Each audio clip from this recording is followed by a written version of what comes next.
This is the best moments of the BBQ Central Show in 10 minutes or less. Ever wish you could re-listen to your favorite interview or segment?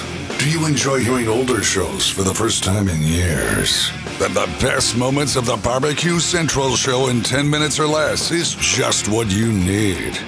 Thanks for listening and enjoy the show.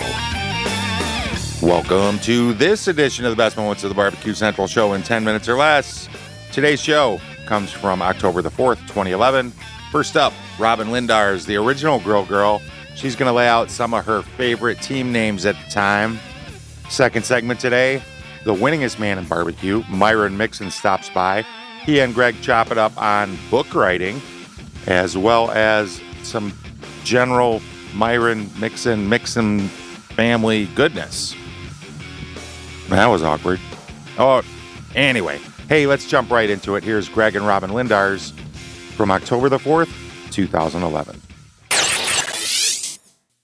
All right, Robin Lindar's joining us here on the show. GrillGirl.com in case you want to check some of that stuff out. Grill Girl is GRRRL. That's the girl part.com. So go ahead and see all the recipes, the people she's featuring. Also, one of the items that I wanted to cover before I let you go tonight, the top 5 funny barbecue team names, Robin. And look, nobody a bigger fan of team names than me. I have a short list of what my favorites are right now, but you were trying to get some input from a lot of the other people in the barbecue world. So go ahead and kind of fill us in on what you're looking at here. So this kind of came out. I have a new writing gig for the New Times down here, which is like an independent newspaper, and you can be very sassy and snarky, in the column. So I get to do a lot of fun stuff with this column. So my first column is going to be top 5 funny barbecue team names. And after polling, all my Facebook friends, which is a lot of barbecue peeps, and, out there on Twitter, and even looking through some Memphis in May and barbecue competition rosters, I'll read out what I've got, and I'd love to see what you guys have in the chat room to offer up, because there's so many funny names out there. You can't even put it into 5, right? So number 5 I have as wait. Hold on. Sorry, let me give you the drum rolls here. I apologize. I'm on my bad sound effects. Number 5. The Masturbators. Masturbators. I get it. It's a play on word of masturbator, right? Yeah, a lot of these are kind of pervy. Got it. That's why we love it. All right, that's number 5. Number 4. Brown chicken, brown cow. Brown chicken, brown cow. Number 3. Ribbed for your pleasure. Ribbed for your pleasure. You're right. They do sound a little pervy now that I'm thinking about it. They're all pretty pervy. I found that from some photos at Memphis in May. So ribs for her pleasure. Yeah. Okay. Number 2. We're getting to the top here. Number 2 from Robin Lindar's. Hot grill on grill action. Oh. Uh-oh. I know we're going to have trouble. That's number 2? Hot grill on grill action? Yeah. What do you think that should be? Like number 1? Of course. Are you kidding me? They're one of my favorite teams ever. All right, number 2. Sorry, Ryan and Logan and all the rest of you guys. You're only number 2. So that only leaves number 1, baby. 2 sauce to pork. 2 sauce to pork. I get it. They're drunk, right? Well, I might be a little biased on this one because I do compete on their team. Oh, all right. At Memphis in May. But it's just damn funny. It's just funny. So on Facebook, they were getting all the votes. So in my semi-diplomatic way of coming to numbers, that's where they ended up. And here are my honorable mentions. All right. Notorious P.I.G. The Hog Father.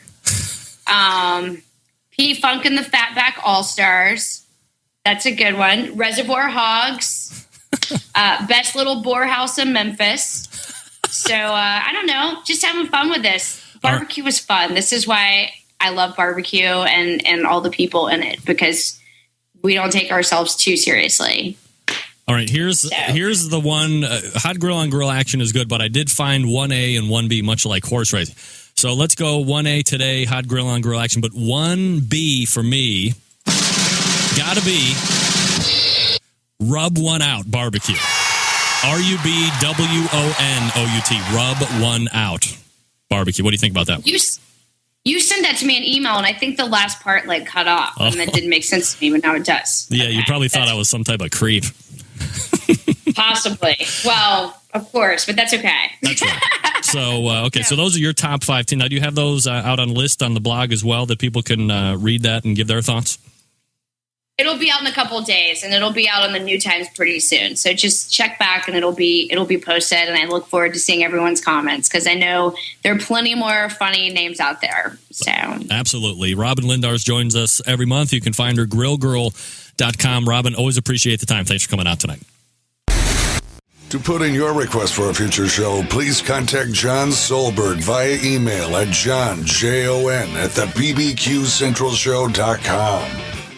Hey, just to clear the air up a bit, it is grillgirl.com these days, just like it is spelled.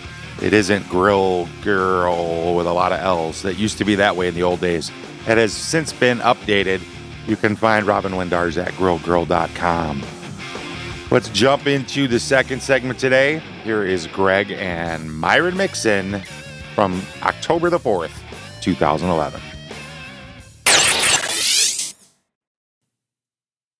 Myron Mixon joining us here on the show. The website he was talking about, by the way, jacksoldsouth.com if you want to check it out. Myron, the book is out, Smoking with Myron Mixon. You know, there's lots of cookbooks out there. Obviously, that's no surprise to you. So go ahead. I mean, what makes yours a little bit different than what's existing? I've been asked for the last probably 7 years, when was I going to come out with a cookbook? And, I wanted to have something to go in a cookbook. I wanted it to be legitimate recipes. I wanted it to be good recipes that I use or have used. And I didn't want to just fill it up with, I'm not saying anybody that we know has, but I don't want to fill it up with stuff that just takes up pages. I want it to be for real. That's why we only have a little over 70 recipes in this book. But the recipes in there are some of the recipes I teach at my cooking school. They're recipes I've used in competition. There's some of my favorite recipes that have nothing to do with barbecue in there. But they're all legitimate recipes. And, I got to a point where in my career I felt comfortable enough putting it in paper because I'd already got comfortable enough teaching it. So we did it. And it made New York Times bestsellers list. It was number 1 for Barnes & Noble for several weeks and Amazon. And right now we got over 100,000 copies out. So I think it's done really well. No, absolutely. So what's your favorite part of the book when you go back and read it? Favorite part of the book? Yeah. Probably right there in the front, talking about my dad. Jack Nixon, that's where the name Jack Soul South comes from. He's the one that got me started. He's the one, I ain't going to tell you, asked me to help him cook barbecue. He made me and my brother cook barbecue with him. And at the time we were doing it, it wasn't fun. I ain't going to tell you, I would have ever dreamed I would be making a living doing anything with barbecue. But apparently I was, while I was thinking it wasn't fun, I was learning something. And he's the one that got me where I'm at today. I've talked to some of the guys in the barbecue world that have written a number of books. Of course, 2 people that come to mind. You have the Canadian star up there, Ted Reeder, who has penned, probably 758,000 cookbooks. And then a friend of both of ours, Ray Lampe, has written 4 or 5 different cookbooks. I've asked each one of them, how was that first book when you turned it out? Was it easy as you thought it was going to be? Was it harder than you thought it was going to be? Where did it weigh out for you? Getting the book out, as far as writing the recipes, and I had a great ghostwriter, you want to call it, Kelly Alexandra. She did a great job with me. She came down and spent a week, and we cooked every recipe I had in the book. We had our food stylist there that said it. We had our photographer there that shot it. And to me, it was pretty straightforward. It was a lot of work. But I already knew in my mind what recipes I was going to use. It wasn't hard to go back in my files that I keep in my head and just pull them and, write them down and do them. So to me, the first book was easier than what possibly the second book that we do will be. Because I can't even fathom right now what that second book will be about. Yeah, I was going to just ask you. I got a few ideas, but I mean, how do you follow it up? And that's the hard thing to me. Is there something that's in the works right now, or were you signed to, more than just a one-book deal? We're looking at doing the second book, but we want to kind of correlate it with another show. Have another TV show go up before we do another book. All right, so we'll be on the lookout for that. We're talking with Myron Mixon, Jack's Old South Pitmaster, jacksoldSouth.com. Myron, before I let you go, and I guess it's kind of a unique segue when I asked you about what your favorite part of the book was, and you mentioned your father.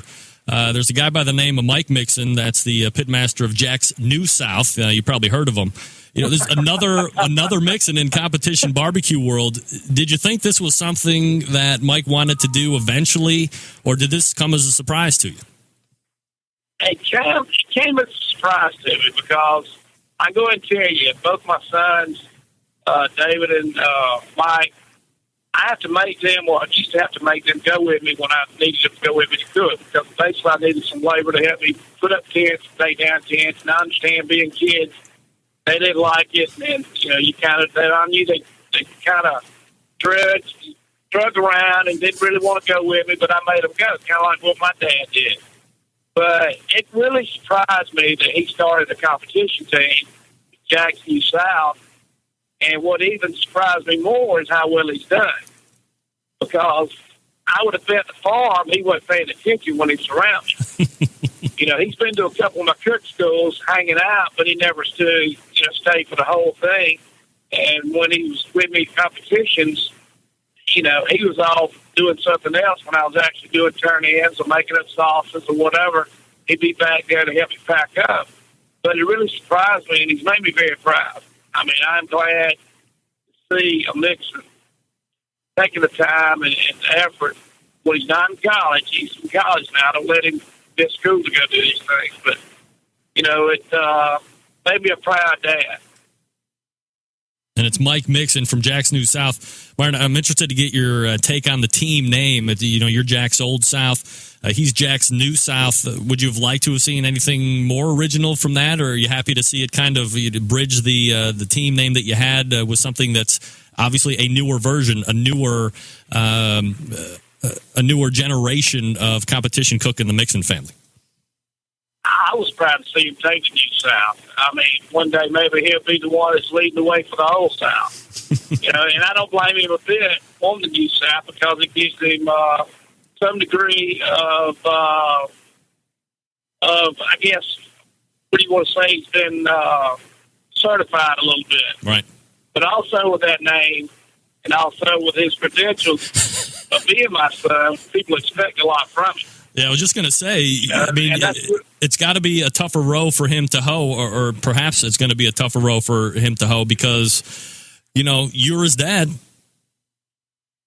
And a lot of people expected, him to do well, and he has done well.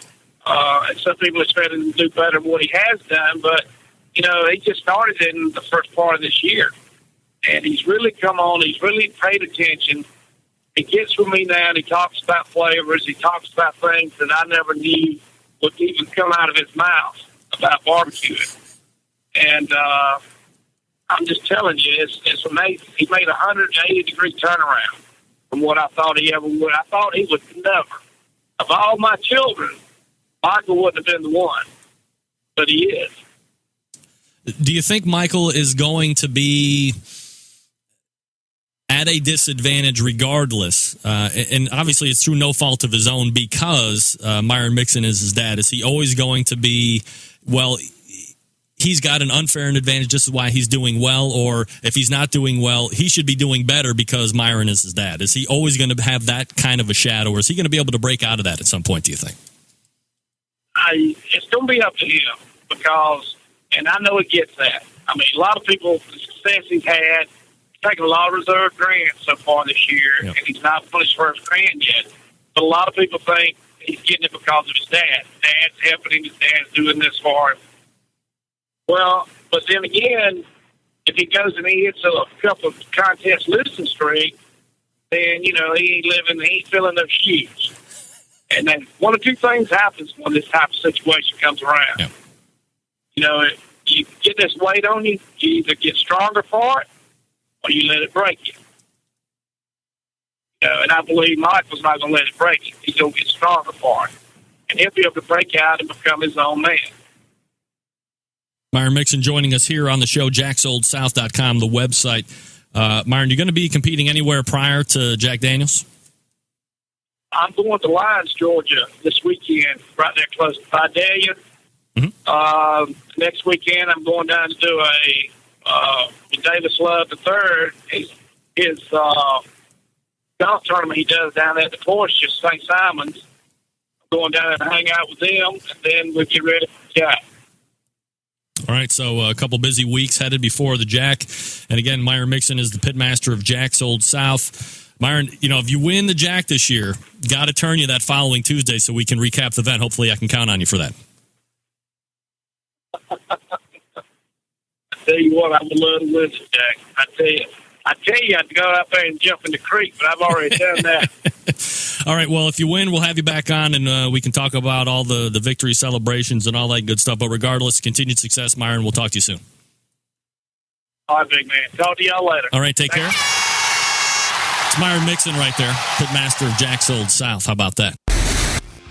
Indeed. How about that? Hey, you want to hear the rest of the show? Head on over to the BBQCentralShow.com. There will be a link in the show notes to take you to the complete episode, which aired, you heard me say it before, October the 4th, 2011. Head on over there and check it out. While you're there, be sure you subscribe to the Barbecue Central Show via podcast. Never missed an episode of this show or the really big show again. Thank you so much for listening. Till next time on the best moments of the Barbecue Central Show in 10 minutes or less, I am your host, John Solberg. I look forward to talking to you again soon.